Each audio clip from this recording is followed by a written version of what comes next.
آج ہم آپ کو ملوائیں گے ایک ایسے پاکستانی سے جسے 11 ستمبر 2001 کے بعد امریکی حکام نے گرفتار کیا۔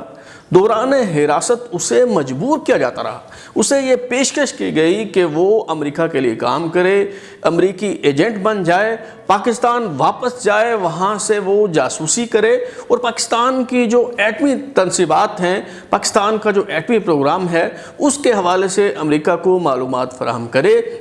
لیکن جب اس پاکستانی نے امریکی ایجنٹ بننے سے انکار کر دیا، سی آئی اے کے لیے کام کرنے سے انکار کر دیا، تو اسے 17 سال تک امریکی جیلوں میں قید رکھا گیا۔ اس شخص کے خلاف الزامات کی حقیقت کیا ہے، اور اس دوران خاص طور پہ جو بہت اہم بات ہے کہ پاکستانی حکومتوں نے کیا کردار ادا کیا، بالخصوص جنرل پرویز مشرف اور جنرل محمود دورانی نے کیا شرمناک کردار ادا کیا، آج ہم اسی حوالے سے بات کریں گے۔ میں ہوں بلال غوری اور آپ دیکھ رہے ہیں ترازو۔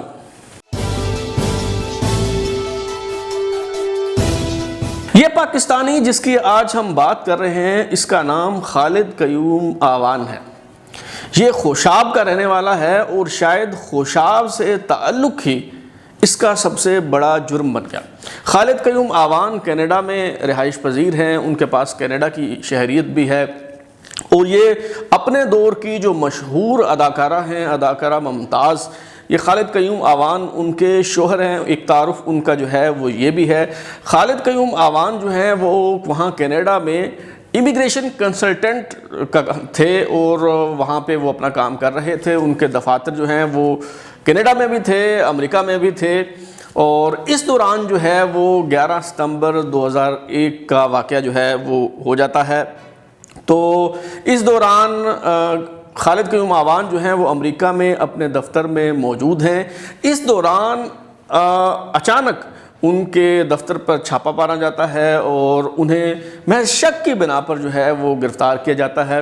ان کے دفتر سے ایک چٹ ملتی ہے، ہاتھ سے لکھے ہوئے کچھ نمبرز ہیں، جن کے بارے میں خالد قیوم آوان کا کہنا ہے کہ ایک پاکستانی شہری پرمجیت سنگھ پوار، جو کالعدم تنظیم ہے خالستان کمانڈو فورس، اس کے رہنما ہیں اور خالستان کی جو تحریک ہے اس والے سے بڑے سرگرم رہے ہیں، ان سے ان کے فیملی ریلیشن سے ملنا جلنا تھا۔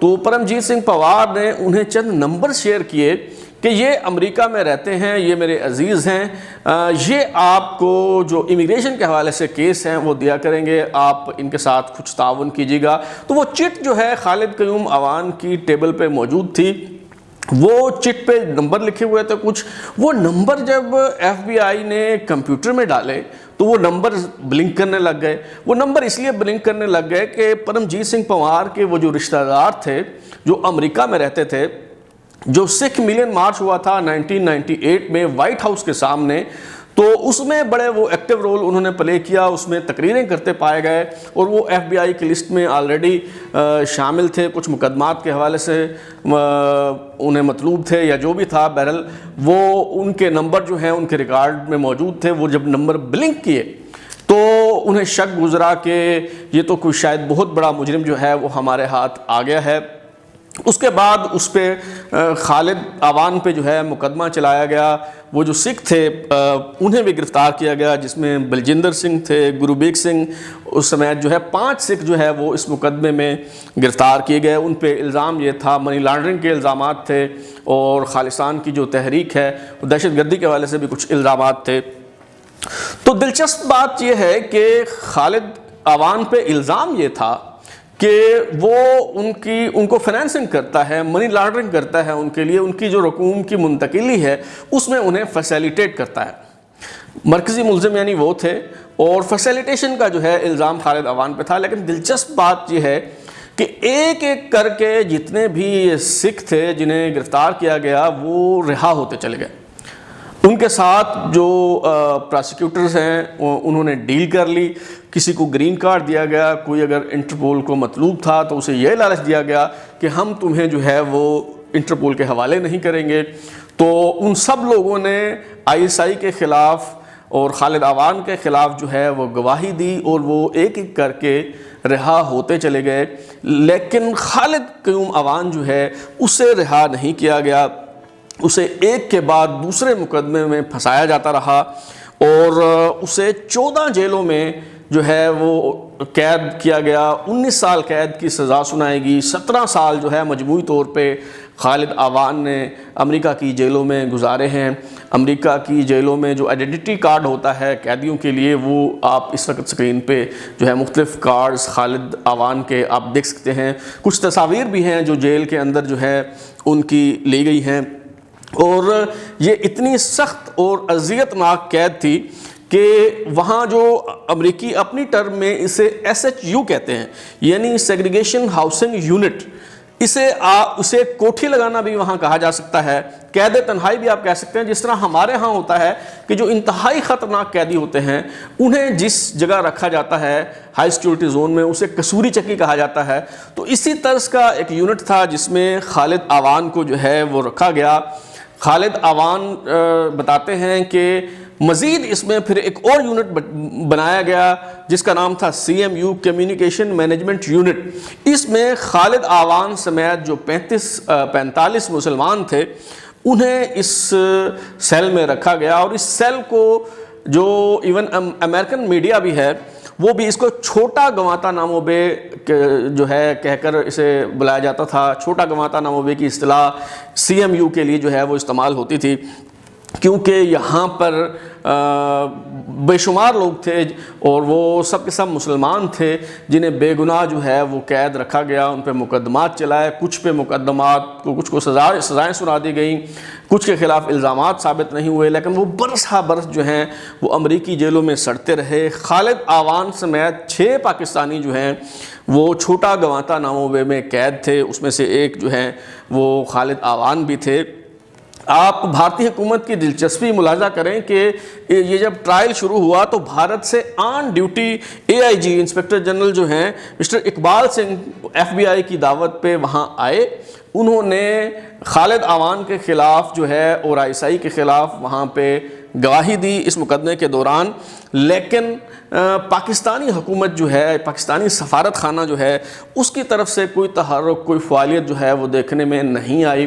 انہوں نے کسی قسم کا تعاون نہیں کیا خالد اعوان سے یا دیگر جو شہری وہاں پہ قید تھے انہیں چھڑانے یا رہائی دلانے کی کوشش جو ہے نہیں کی گئی. اس وقت کون وہاں پہ سفیر تھے اور انہوں نے کیا کردار ادا کیا، حکومتوں کا کیا کردار رہا، اس سب پہ بات کریں گے. لیکن میرا خیال ہے کہ پہلے ہم خالد اعوان صاحب سے یہ جاننے کی کوشش کرتے ہیں. ان سے ہم نے رابطہ کیا اور 2 سوال پوچھے کہ ایک یہ کہ ان کے خیال میں ان کا اصل جرم کیا تھا جس کی وجہ سے انہیں یہ اذیت برداشت کرنا پڑی، یہ سزا بھگتنا پڑی، اور دوسرا سوال یہ کہ اس دوران پاکستان کی حکومت اور سفارت خانے نے کیا ان کی کسی قسم کی کوئی مدد کی. آئیے دیکھتے ہیں کہ خالد اعوان صاحب کیا کہتے ہیں. میرا نام خالد قیوم اعوان ہے. میں پاکستان کا نیٹیو ہوں اور سٹیزن ہوں کینیڈا کا. میرا تعلق ضلع ڈسٹرکٹ خوشاب سے ہے اور جو کہ میری کیس کی نوعیت بنا.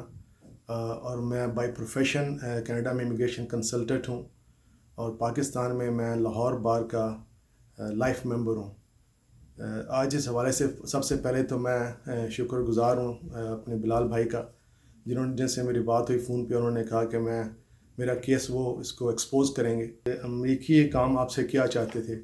تو اس میں یہ تھا کہ جب مجھے گرفتار کیا گیا تو وہ ویل ڈاکومنٹڈ ہے اور یہ ڈاکومنٹیشن میرے کیس میں eastern district of new York کے اندر ایکسیسیبل ہے کسی بندے کے لیے، جس میں مجھ سے ان کی یہ معلومات چاہتے تھے کہ میں جا کے پاکستان میں ان کے خلاف کام کروں، مجھے ٹریننگ دیں گے. اور یہ اللہ کا شکر ہے کہ انہوں نے FBI ایجنٹ نے، پروسیکیوٹر نے اور جج نے کورٹ کے پیپروں پہ یہ کہا کہ اس نے کام کرنے سے انکار کیا اور اس میں مجھے انہوں نے 19 سال کی سزا دی.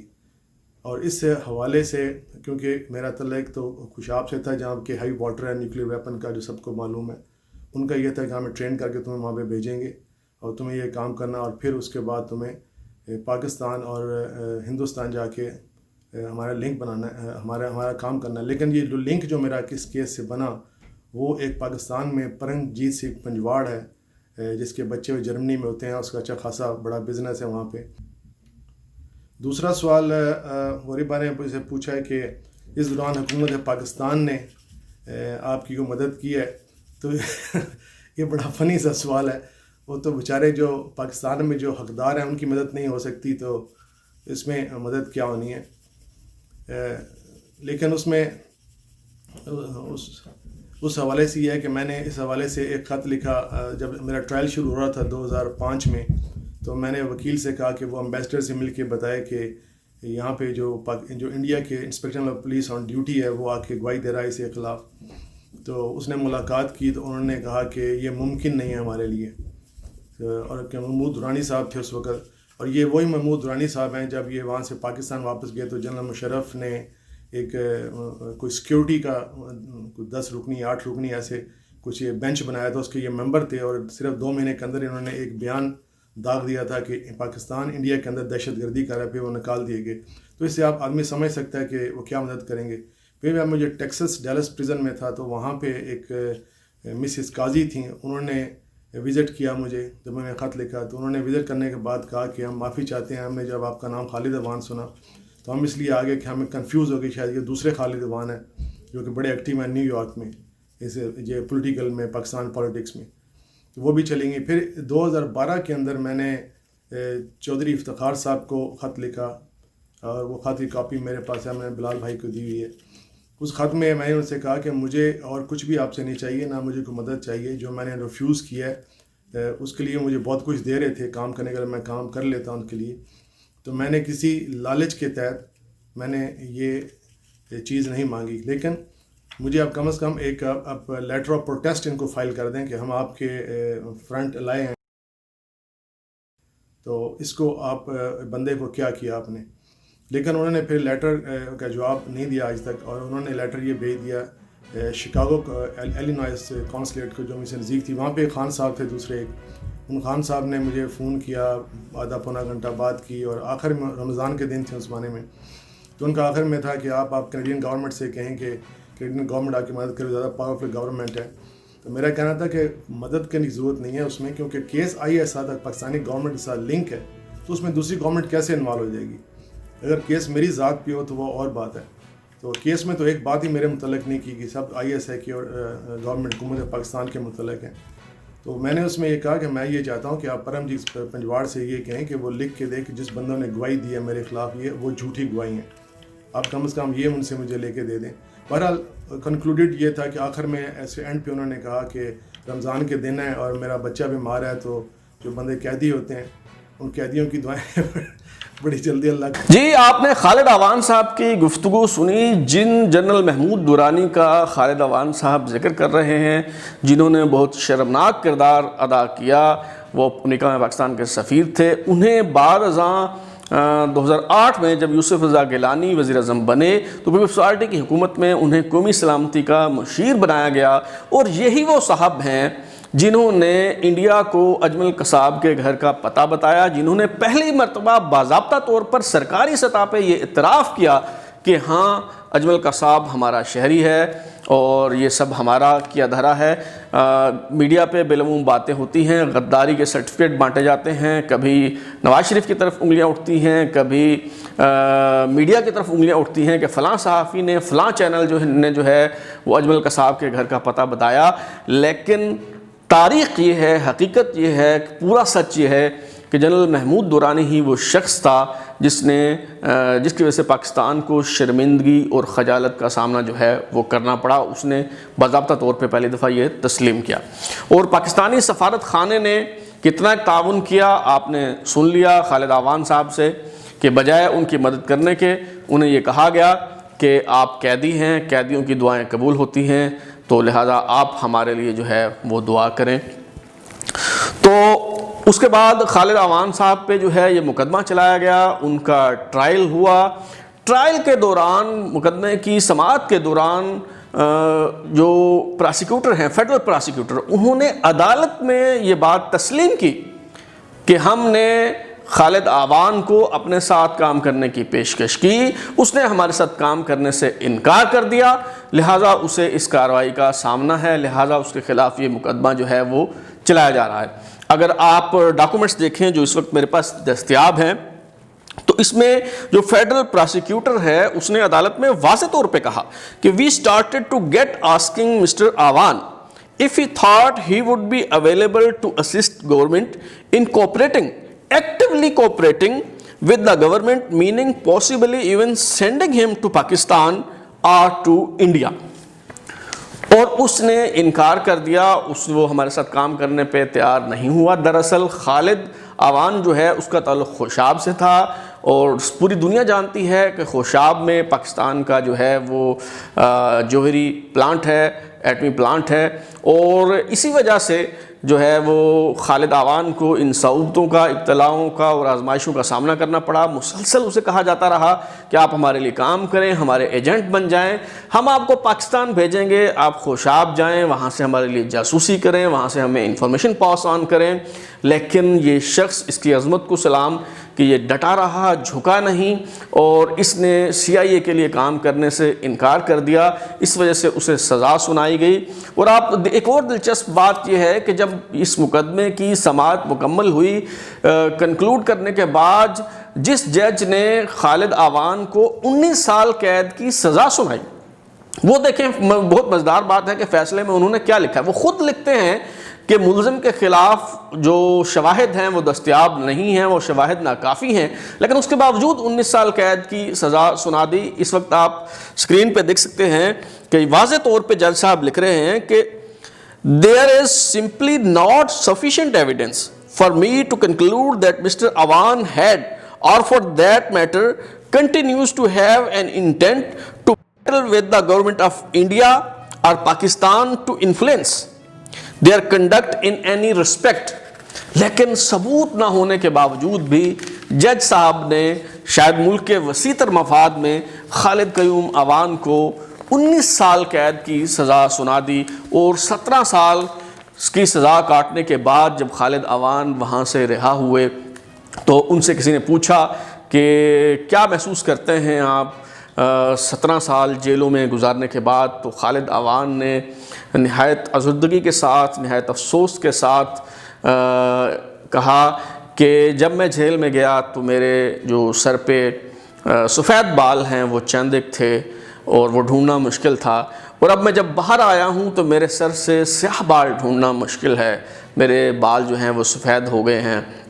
تو 17 سال انہوں نے امریکہ کی جیلوں میں جو ہے وہ گزارے۔ وہ بتاتے ہیں کہ وہاں ان کے ساتھ ایک قطری شہری مری المیری، جو خالد شیخ محمد جو ماسٹر مائنڈ تھا ان حملوں کا، اس کا قریبی ساتھی تھا، وہ بھی وہاں قید تھا، اور وہ بتایا کرتا تھا کہ بھائی میں تو چلا جاؤں گا۔ اور پھر دلچسپ بات یہ ہے کہ 24 دسمبر 2012 کو یہ شخص، یہ خطرناک قیدی جو ہے وہ رہا ہو گیا، اور وہ چلا گیا اپنے ملک میں۔ کیوں چلا گیا؟ اس لیے کہ وہ بتاتا تھا کہ اس کا بھائی جو ہے وہ قطر کا جو بیس ہے امریکی، اس کا سیکنڈ ان کمانڈ ہے، اور ویسے بھی قطر ہو یا کوئی بھی ملک ہو، وہ اپنے شہریوں کو یوں بے آسرا، بے یار و مددگار نہیں چھوڑتا جس طرح سے پاکستان کی ریاست اور پاکستان کی حکومت اپنے شہریوں کو بے یار و مددگار چھوڑ دیتی ہے۔ ایک طرف ان لوگوں کی باز پرس ہونی چاہیے جنہوں نے مجرمانہ کردار ادا کیا۔ یہ جنرل پرویز مشرف کا دور اقتدار تھا جب یہ خالد عوان گرفتار ہوئے اور ان پہ مقدمہ چلایا گیا، انہیں سزا سنائی گئی۔ اس وقت تک جنرل پرویز مشرف کی حکومت تھی، ہم امریکہ کی جو جنگ تھے اس میں ہر اول دستے میں شامل تھے، ہم ان کے اتحادی تھے، نان نیٹو ایلائی تھے امریکہ کے، لیکن اس کے باوجود پاکستانی شہری گرفتار ہوتے رہے، اغوا کیے جاتے رہے، ناحق جیلیں کاٹتے رہے، لیکن حکومت نے کچھ نہیں کیا۔ جنرل محمود دورانی دوسرے وہ شخص ہیں جو وہاں پاکستانی سفیر تھے، انہوں نے مجرمانہ کردار ادا کیا۔ ایک طرف ان لوگوں سے باز پرس ہونی چاہیے، تو دوسری طرف وہ پاکستانی خالد عوان جیسے پاکستانی جنہوں نے بڑی ہمت، حوصلے کا مظاہرہ کیا، جنہوں نے ڈٹ گئے، جو جھکنے سے اور بکنے سے جنہوں نے انکار کر دیا، انہیں خراج تحسین بھی پیش کرنا چاہیے۔ اور وہ لوگ جو سویلینز کو بلڈی سویلینز کہتے ہوئے ان کی حب الوطنی پہ شکوک و شبہات کا اظہار کرتے ہیں، ان پہ غداری کی تہمت لگاتے ہیں، انہیں معلوم ہونا چاہیے کہ یہ ہوتے ہیں سویلینز، اور یہ ہے سویلینز کا کردار۔ اب تک کے لیے اتنا ہی۔ بلال غوری کو اجازت دیجیے، انشاءاللہ پھر ملاقات ہوگی۔ اگر آپ کو ہمارا پروگرام پسند آیا تو اسے لائک کریں، کامنٹ کریں، شیئر کریں، اور ہمارا چینل ترازو سبسکرائب کرنے کے بعد بیل آئیکن ضرور دبائیں تاکہ آپ کو نئی ویڈیوز کے نوٹیفیکیشنز ملتے رہیں۔ بہت شکریہ۔